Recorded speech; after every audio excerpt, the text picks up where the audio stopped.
This is Bot City, and I'm Jet West. Today on the show, how Greg Brockman went from $0 invested to 30 billion in wealth at OpenAI, and what that tells us about the real economy of AI. Greg Brockman walked into federal court last week and disclosed under oath that his stake in OpenAI is worth $30 billion. He did not personally invest any money in OpenAI, not a dollar. $30 billion of equity accumulated at a nonprofit whose stated reason for existing was to save humanity from artificial intelligence. And the man holding it put in zero capital. What exactly is a nonprofit for again? That number is the whole story, and almost nobody covering this trial is treating it that way. The coverage you're getting is Elon Musk versus Sam Altman, ideology versus ideology, the safety purist against the profit chaser, a founding era grudge finally going to court. That framing is not wrong so much as it is extremely convenient for everyone on the witness stand. More on that in a second. The trial is Musk's lawsuit against OpenAI and its leadership, filed on the theory that the organization betrayed its founding nonprofit mission when it restructured into a for-profit entity with Microsoft as its dominant investor. Musk wants the for-profit conversion unwound, OpenAI's technology made publicly available, Microsoft's licensing agreement stripped, and damages on top of that. OpenAI's position is that Musk left, founded a competing AI company, and is now trying to kneecap a competitor while dressing it up as a constitutional crisis for humanity. The judge overseeing the case, Yvonne Gonzalez Rogers, has already told both sides explicitly that this is not a trial about whether AI is dangerous to humanity, not her lane. What she is adjudicating is whether OpenAI violated its own stated mission. That is a much narrower question, and it turns out the answer sitting in the testimony record is considerably more interesting than the Musk versus Altman narrative anybody is selling. Because the people doing the most damage to Sam Altman in that courtroom are not Elon Musk's lawyers. They are Altman's former colleagues. Mira Murati was OpenAI's CTO from 2018 until she left last year to start her own company, which is now valued at $12 billion. She testified via video, and what she said was specific. Altman was, in her words, not always honest with her. He undermined her as CTO. He put executives against each other. He had a pattern of delaying major decisions and telling different people different things based on what he thought they wanted to hear. She described the company during November 2023 when the board fired and then unfired Altman inside of about a week as being in complete and utter chaos, with OpenAI at catastrophic risk of falling apart. Tasha McCauley, a nonprofit board member who was in the room when the board made the decision to fire Altman, testified that Altman lied to the board about a fellow board member's intentions. The specific incident: Helen Toner, another board member, had published a white paper that apparently contained implied criticism of OpenAI's safety approach. Altman told the board that McCauley wanted to remove Toner. That was not true. He also, according to McCauley's testimony, failed to inform the board that ChatGPT was being publicly launched and failed to disclose potential conflicts of interest. McCauley's description of what the board's authority actually amounted to is the most clarifying sentence in the entire trial record. She said, "We are a nonprofit board, and our mandate was to be able to oversee the for-profit underneath us. Our primary way to do that was being called into question." And then it collapsed entirely.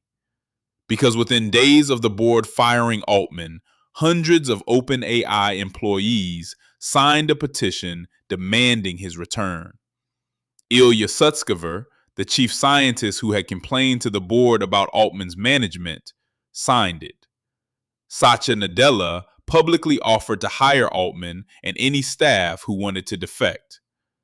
The board reversed course. The members who had voted to fire Altman resigned. The nonprofit's oversight mechanism turned out to be exactly as durable as Microsoft decided it was. That is the sentence nobody wants to write.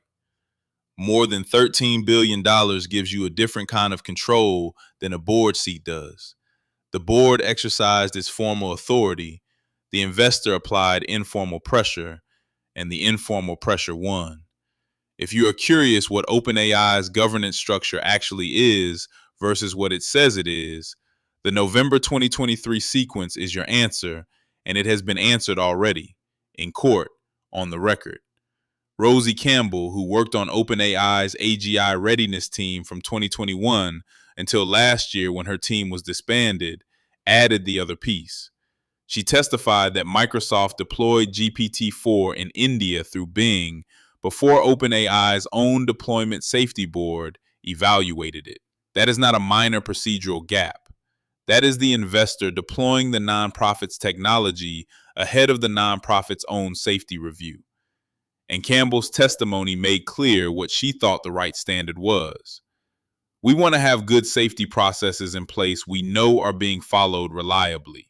They were not being followed reliably. Her team and the super alignment team were both shut down in 2024. The company has since hired a new head of preparedness from Anthropic, which Altman said would let him sleep better tonight. That is a direct quote. Great. Everyone's sleeping great. Now, back to Brockman's $30 billion. His stake is comparable in scale to Melinda French Gates's net worth. He did not invest personal capital. What he did was found a nonprofit, help convert it into a structure that could accept billions in outside investment, accumulate equity through that conversion, and then testify in federal court that his primary goal was always the mission. That sequence is not illegal. It may not even be wrong, but it is also precisely the sequence Musk's lawsuit claims represents a betrayal of the founding purpose. And the fact that Brockman can say mission while disclosing a $30 billion personal stake without visible irony is a thing worth sitting with. Maradi is not exempt from this accounting. Her company is valued at $12 billion, built on expertise and relationships accumulated at the nonprofit she just testified was governed chaotically. How many people who founded organizations to benefit humanity wound up this solvent? Musk is not exempt either. He founded xAI in July of last year.